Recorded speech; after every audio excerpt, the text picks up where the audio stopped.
She left me stranded 200 miles from home with nothing but the cold wind on my back. She didn't know. I'd turned that betrayal into the weapon that would destroy her empire. The night air was sharp against my face as I stood alone by the side of that deserted road, the hum of distant traffic a cruel reminder of how far I was from home. 200 miles. That was the distance they had left me to cross on my own, my wife Emily and her sisters, their laughter still echoing in my ears like a ghost. It had all started as a weekend getaway, something they insisted would be good for me. A chance to relax, unwind, and feel like part of the family. I had trusted them blindly, as I always did.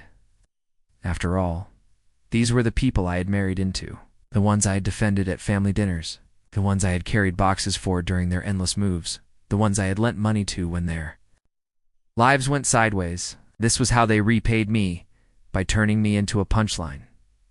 The car door had slammed shut with a snap that still rang in my head. "Just stay here for a second," Emily had said, with that false sweetness, the kind she used when she was trying to make me feel small without saying the words. I had stepped out, looking around at the sprawling gas station lights. The stretch of empty highway, the neon sign flickering in the distance. Then the engine roared. Tires screeched. The red taillights faded into the black horizon, carrying my wife and her sisters away in a chorus of laughter I would never forget. They thought it was a joke.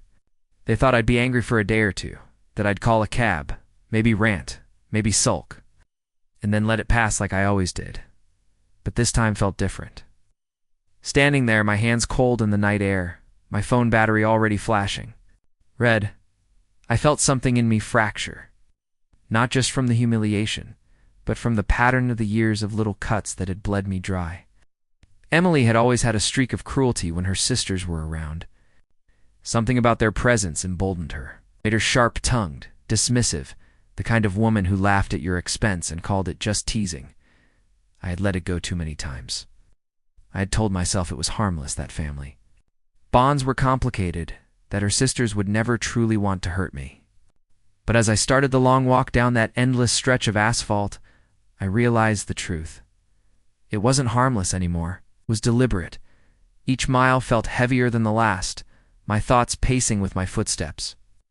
The memories came in flashes, the birthday they forgot, the vacation I paid for but was barely acknowledged on, the way Emily rolled her eyes when I offered an opinion in front of them. I had been cast as the quiet, dependable one, the man who would take the punchline and smile anyway. They had gotten used to it. Too used to it. The night stretched on, cold and biting. Trucks rumbled past, their headlights briefly illuminating. The damp edges of the road. Thought about calling a friend, but who would come? Who would drive through the night for a man who was supposed to be on a fun weekend retreat with his wife? Shame was a heavy thing, and it kept me silent. I didn't want the world to know, not yet. By dawn, I had found a diner, its neon sign buzzing like an old wasp. I sat inside with a cheap cup of coffee and a mind that wouldn't rest. Emily hadn't called. Neither had her sisters. No message asking if I was okay. No apology, no concern. They had turned off their phones, or worse. They were still laughing. Somewhere, telling the story to anyone who'd listen. That was when the shift happened. It wasn't sudden, like a switch being flipped. It was slow, like a tide coming in. I realized I wasn't going to shout or beg or demand explanations. I was going to let them think they had one, let them return to the house, smug and certain, believing I'd swallow this as I always had, because this time I wouldn't just come home. I would rebuild what they had broken: my dignity, my standing, my power, but I would do it in a way they'd never see coming. I paid for my coffee, left the diner, and hitched a ride from a trucker heading east. The ride was long, the hum of the road steady, the kind of monotony that clears the mind. I made lists in my head, the joint accounts, the insurance policies, the little secrets Emily had shared over the years, thinking I would never use them. Revenge didn't feel like fire in my chest. It felt cold, measured, like the kind of storm that waits for the right season before it strikes. I would wait. I would smile when I saw her again. I would nod at her sisters, play the fool they expected me to be, but behind the mask. The plan was already forming. When the truck dropped me off near the outskirts of town, the sky was painted with the orange light of morning. I was exhausted, but my mind had never felt clearer. I walked the last few miles home, every step a reminder of the distance they thought would humiliate me, every breath a silent promise of what was to come. They thought they had abandoned a man 200 miles from home. What they had really done was set him free. The house was eerily quiet when I stepped inside. Morning light filtered through the blinds, casting stripes across the hardwood floor. The same floor I had installed 2 summers ago with my own hands while Emily and her sisters lounged by the pool. My boots left faint marks of dust and road. Grit as I crossed the threshold, closing the door softly behind me. The silence wasn't comforting. It was a void, a waiting stage where the actors had yet to return. I had beaten them home. Of course I had. While they were probably still sleeping off their drunken night somewhere along the coast, I had taken the long way back, miles of asphalt, 1 truck ride, and a dozen bitter thoughts to keep me company. My phone was dead now. Not that it mattered. If they had tried to call, it would have been too late. They hadn't, well, that only sharpened the truth I was starting to carve into my bones. I wasn't a husband to Emily. I was a placeholder, dependable prop in her life's drama. And props, when they no longer entertain, are easy to discard. The living room looked as it always did, tidy on the surface, chaos underneath. Bills tucked in drawers, unwashed cups beneath the couch. The faint scent of her perfume still lingering from the morning she left. I stood there for a while, just breathing it in, letting the anger simmer without boiling over. Rage would have been easy, loud, but loud men are predictable. Loud men scare, they shout, they demand apologies, and in doing so, they give away their plans. I wasn't going to be loud. I moved through the room slowly, methodically. The kitchen first. The fridge door still held the picture from our last anniversary, her smiling. Me holding her from behind, her sisters blurred in the background like shadows creeping in on a sunny day. I remembered that night how they had whispered together. On the porch while I cleaned up, how Emily had rolled her eyes at my suggestion of a quiet evening for just the 2 of us. "You're always so boring," she had said, laughing, but not in the way that invites laughter back. More like a dismissal. A cut. The guest room still smelled like the sisters' perfume, a cheap floral haze that clung to everything they touched. They were enablers, yes, but Emily had led the parade. And now that parade had left me stranded in the cold, 200 miles. From my own bed, I sat down at the dining table and began to write not a letter, not a confession, but a list. A ledger of sorts. Every account we shared, every piece of property that was in both our names. Every small and overlooked asset that in a court or a quiet settlement could be moved like a chess piece. Emily had never been good with details. She lived in the broad strokes of entitlement. I lived in the fine print. It was time to use that.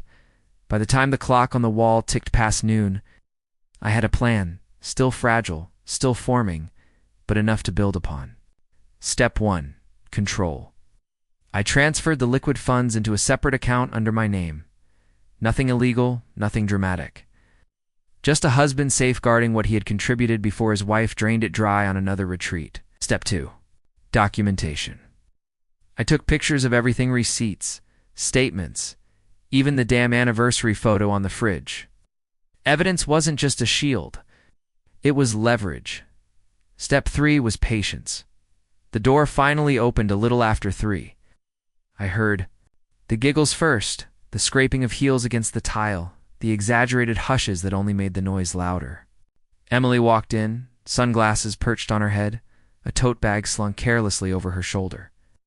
Her sisters followed like twin shadows, each carrying a faint smell of alcohol and ocean wind. "Oh, look who made it back," she said, her tone. That same sugar-laced mockery she had used at the gas station. "Did you hitchhike? That must have been an adventure." I smiled. Actually smiled. "Yeah, quite the experience." She blinked, thrown off by the calm in my voice. Her sisters exchanged glances, expecting a scene, a shout, maybe even a slammed door. Instead, I set the kettle on the stove. "Tea?" I asked. That was the first move. Disarm them. Let them believe they had one. The evening passed in shallow chatter. They told their stories, exaggerated their trip, brushed over the moment they had abandoned me as if it were a harmless prank. I laughed at the right times, nodded in the right places, and never once let the cold steel in my chest show. That night, when Emily slid into bed beside me, smelling faintly of sunscreen and gin, I'll wake. staring at the ceiling, memorizing the rhythm of her breathing. This wasn't just about payback. It was about reclaiming my life.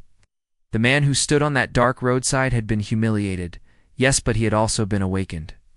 For too long, I had built my days around people who thought kindness was weakness, who turned generosity into an invitation to mock. No more. Over the next week, I moved like a shadow. Calls to lawyers disguised as casual inquiries, quiet adjustments to beneficiaries. A visit to the bank that Emily never noticed because I told her I was finally taking that day for myself. Each step was small enough to be invisible, but deliberate enough to build momentum. And Emily, she basked in her victory, completely unaware. She hosted her sisters again that Friday, their laughter spilling through the halls like broken glass. They clinked glasses, shared stories, and once again treated me as the invisible man in my own home. But this time, I wasn't invisible. I Was watching. I was recording. And I was waiting for the perfect moment to turn their game inside out. The moment wasn't far. It never is, when arrogance makes people sloppy. The following Monday began like any other, or at least that's what Emily believed. She had returned to her routines with the ease of someone who never expects consequences. Coffee brewing, phone in one hand, scrolling through online boutiques with the other. She hummed a tune I didn't recognize, wearing that same careless smile she always wore when she thought the world was in her favor. I made her breakfast. Bacon, eggs, toast, the little things I used to do out of love, now done out of strategy. Every act of normalcy was a stitch in the mask I wore, and every stitch kept her blind for one more day. As she left for her yoga class with her sisters, I slipped into my study. The ledger was growing thicker. I had traced every payment she made. With my earnings over the last 3 years' lavish trips, designer bags, the investment in her sister's failed boutique. The paper trail was long and full of arrogance. It was enough to build a case, enough to make a lawyer smile with the ease of a man about to win a very clean battle. But I didn't want a clean battle. I wanted her to feel the ground shift beneath her feet, the way it had when they left me on that cold roadside. The first crack appeared 2 days later. Emily returned from an afternoon lunch, hair slightly disheveled, eyes wide in the way of someone who had just been blindsided. "My card got declined," she said, almost accusingly, as though I had been the waiter who embarrassed her. I looked. "Up from the newspaper? That's strange. You might want to check your account." I did. "It's empty." I raised an eyebrow. "Didn't you have a shopping trip last weekend?" Her mouth opened, then closed again. She looked to her sisters, who were already perched on the sofa, their expressions twisted in mild annoyance. "It's fine," one of them said. "Just use the joint account." "I would," Emily muttered, "but that's some money." I didn't offer a solution. I didn't accuse her. I simply folded the paper and stood. "Banks make mistakes all the time," I said lightly. "I'm sure it'll sort itself out." It wouldn't. I had already made sure of that night. She tossed and turned in bed, scrolling through her phone with frantic swipes. Her sisters were sending messages in their group chat, little digital smirks dressed as concern. "Don't worry, Em. He's probably just being petty. Worst case, we'll use my card for now." I lay beside her, pretending to sleep, the weight of my plan pressing down like a second blanket. It wasn't about draining the accounts. It was about the doubt. It's a little seed of unease that now, rooted in her chest, if the money was unstable, what else might be slipping? The following weekend brought opportunity. Emily had planned a girls' getaway again, a small road trip to the very same coastal town where they had left me stranded. The audacity would have been amusing if it weren't so predictable. I told her to have fun, kissed her cheek, helped load the car, and then I called the realtor. By the time she reached the coast, the sign was already in our yard. For sale. It wasn't a lie. It wasn't even a bluff. The house was in my name, bought with my inheritance before we married. She had insisted on redecorating, had demanded a new kitchen, had spent hours choosing curtains that matched her energy, but the deed never changed hands. She never asked. She always assumed assumptions are leverage. When the message came through, it had half a dozen question marks and a poorly disguised threat of "what the hell is this?" I responded with calm precision, decided it's time for a fresh start. "We can talk when you're back," her sisters fumed in the background. I'm sure of it.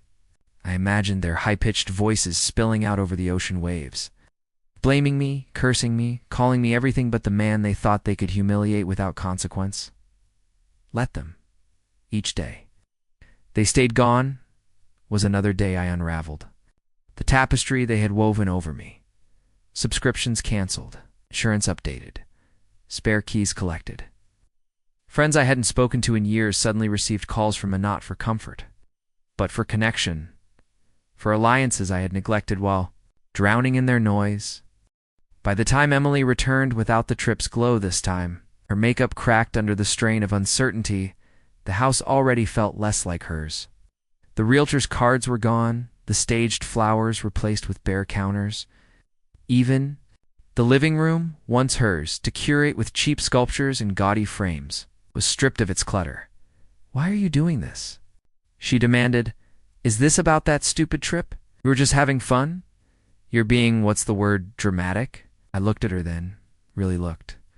The woman who had once been the center of my life now stood like a stranger wearing her perfume, speaking with her voice. "You left me," I said quietly, 200 miles from home. "You and your sisters thought it was funny. It was funny." One of them piped in from the doorway. "You're overreacting." And there. It was the crack widening. I didn't shout. I didn't argue. Only smiled. That same disarming smile that had unsettled her weeks ago. "Then I suppose this will be funny, too." Her eyes narrowed. "What do you mean?" "You'll see." I left her standing there, the sisters whispering behind her like vultures, circling a meal they were no longer sure they could claim. Upstairs, I closed the door to the study, leaned back in the chair, and stared at the ledger. The next step would not be financial. It would be personal. They had taken my dignity on that roadside. I intended to take everything else. The morning the house sold was cold and bright and forgiving weather for an unforgiving act. Papers signed, funds cleared, keys exchanged. I watched the last box leave the hallway, the echo of emptiness ringing like a quiet victory. For years, this house had been my cage, its walls lined with laughter that wasn't mine, its floors worn down by the parade of demands from a woman who thought my loyalty was endless. Now it was a hollow monument to her arrogance. Emily returned that evening with her sisters, their expressions tight, their steps sharp against the floorboards. "You can't just do this," she barked. "This is my home too." No, I replied evenly. "This was our home. Now it's mine again. Soon it will belong to someone else." She threw a stack of papers on the counter printouts. Of bank statements, screenshots of empty accounts, frantic emails to her credit card companies. "You're ruining me," she spat. "All our plans, the boutique, our plans." I stepped closer. "You mean your vacations, your shopping, your sister's little businesses I never agreed to fund? That wasn't our plan. Was your entitlement." Her youngest sister, the loudest one, snapped. "So this is about the prank? God, you're so fragile. We left you for a day." "Grow up." I laughed then genuinely, deeply. "A day. Do you know how long those hours felt? On that roadside. Do you know what it's like to realize the people you feed, house, and trust think of you as a joke?"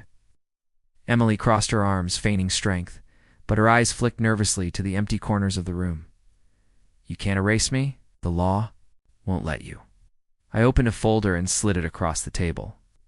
Inside were copies of the deed, the bank transfers, the signed affidavits from the lawyer I had hired months before they ever thought to humiliate me. "I didn't erase you," I said softly. "You erased yourself when you turned my loyalty into your leverage." She leafed through the documents, her fingers trembling. Her sisters hovered, whispering threats, their confidence thinning like cheap fabric. "So what now?" she asked finally, her voice smaller than I'd heard in years. "You kick me out just like that?" "No." I leaned back, folding my arms. You leave on your own. Tonight. Panic twisted across her face, followed by defiance, then something far closer to the fear I'd felt on that highway. You can't do this to me, she whispered. I already have. By the next morning, she was gone. A single suitcase. A car packed with her sisters, their muffled shouting fading down the driveway. I didn't watch them leave. I didn't need to. Some victories aren't loud. They are silent and heavy, like a door closing on a chapter that should have ended long ago. Over the next weeks, I rebuilt. The sale gave me freedom, financial and otherwise. I rented a quiet apartment downtown, small but mine, where no echo of their voices lingered. I found old friends again, the ones she'd called boring because they didn't orbit her drama. I laughed with them for the first time in years. And then came the letter. Handwritten, crooked, desperate. Emily, I didn't think it would go this far. We were stupid. I was stupid. Please, can we talk? I read it once, then again, then tucked it into a drawer.